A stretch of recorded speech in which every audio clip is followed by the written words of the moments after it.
Bapak Ibu, saudaraku yang terkasih, dimanapun berada, saya menyampaikan sebuah renungan singkat yang bertemakan komitmen berbuat baik. Saya membacakan dua ayat firman Tuhan dari kitab Galatia pasal 6 ayat 9 dan ayat yang ke-10. Janganlah kita jemu-jemu berbuat baik, karena apabila sudah datang waktunya, kita akan menuai jika kita tidak menjadi lemah. Karena itu, selama masih ada kesempatan bagi kita, marilah kita berbuat baik kepada semua orang, tetapi terutama kepada kawan-kawan kita seiman.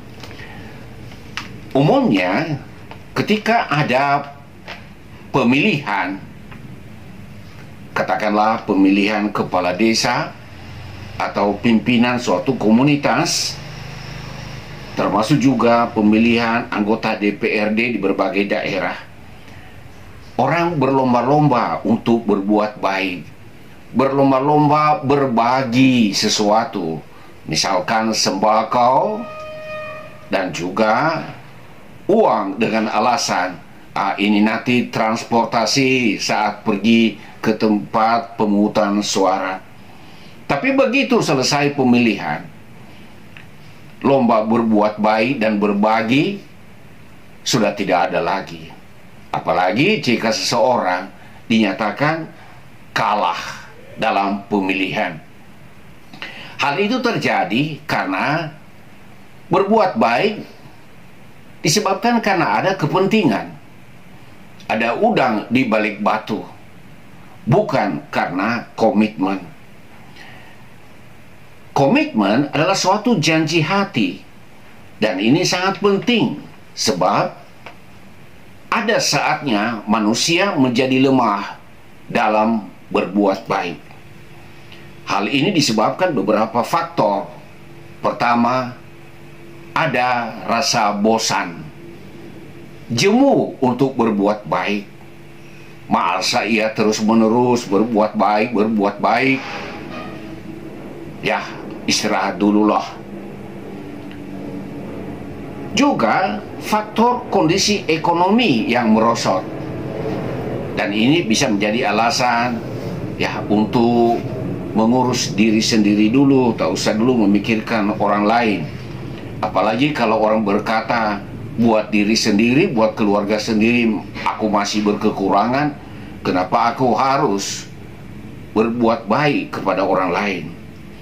Juga ketika orang berbuat sekedar pencitraan diri, jaga citra diri, kalau ia tidak berbagi, tidak berbuat sesuatu, nanti orang akan menilai dia secara negatif.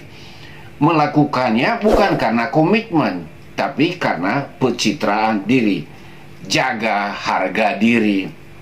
Juga orang bisa menjadi lemah dalam hal berbuat baik karena kecewa atas sikap atau tindakan orang-orang yang sudah menikmati kebaikan tetapi membalasnya dengan sikap dan tindakan yang tak terpuji.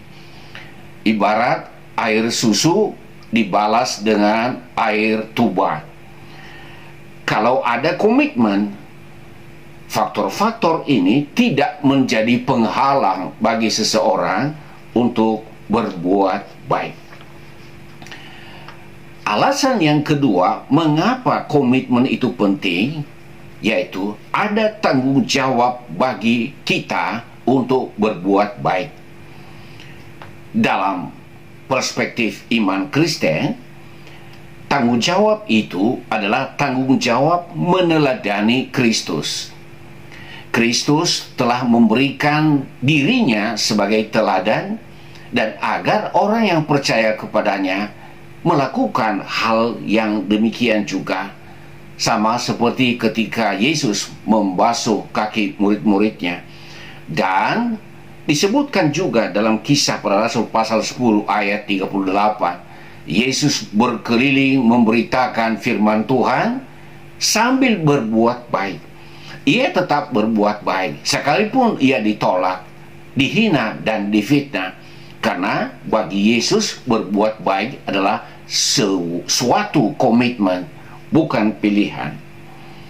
Bagian yang kedua yaitu ada tanggung jawab merefleksikan buah roh, yaitu kebaikan, dan juga kasih, yaitu adanya kemurahan hati.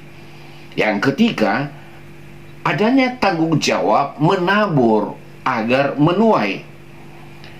Ini bukan motif judi.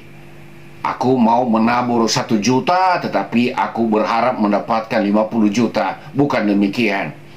Tapi ketika kita menabur yang baik, maka oleh pertolongan Tuhan, oleh campur tangan Tuhan, oleh berkat Tuhan, kita menuai kembali kebaikan itu. Semakin banyak kita menabur, maka Tuhan akan memberikan kita kesempatan juga menuai lebih banyak.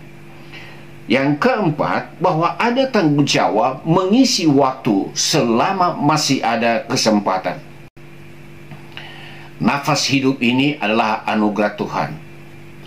Kita tidak tahu kapan kita dipanggil oleh Tuhan dari dunia yang fana ini. Ada orang yang sudah tua, kakek-kakek, oma-oma yang sudah bongko-bongko dan berharap-harap cepat meninggal, tetapi masih tetap hidup.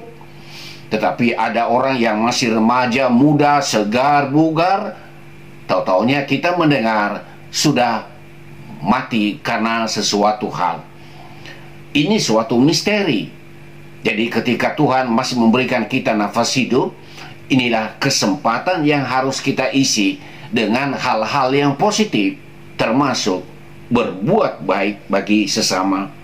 Dan yang kelima dan yang terakhir, ada tanggung jawab kita terhadap saudara seiman. Ini bukan mengimplementasikan kasih itu dengan memandang muka, bukan itu maksudnya. Tetapi dalam perspektif iman Kristen, bahwa orang percaya itu disebut sebagai tubuh Kristus. Dan karena dipandang sebagai satu tubuh di dalam Kristus, maka kita juga adalah bagian dari tubuh itu. Sehingga jika kita mengasihi sesama kita, seiman kita, itu sama dengan kita mengasihi diri kita sendiri. Tidak mungkinlah kita mengasihi orang yang jauh di seberang sana, sementara kita sendiri tidak punya empati berbuat baik bagi diri sendiri dan orang-orang yang ada di sekitar kita. Mengasihi saudara seiman, berbagi untuk saudara seiman, berbuat baik bagi mereka, itu tidak berarti bahwa kita tidak peduli dengan orang lain. Saudaraku yang terkasih, setelah saudara mendengarkan kebenaran firman Tuhan ini, apakah komitmen yang Anda katakan? Apakah kebaikan yang Anda mau buat sebagai wujud bahwa Anda benar melakukannya, melakukan tanggung jawab yang diberikan Tuhan bagi saya dan saudara-saudara. Salam berbuat baik.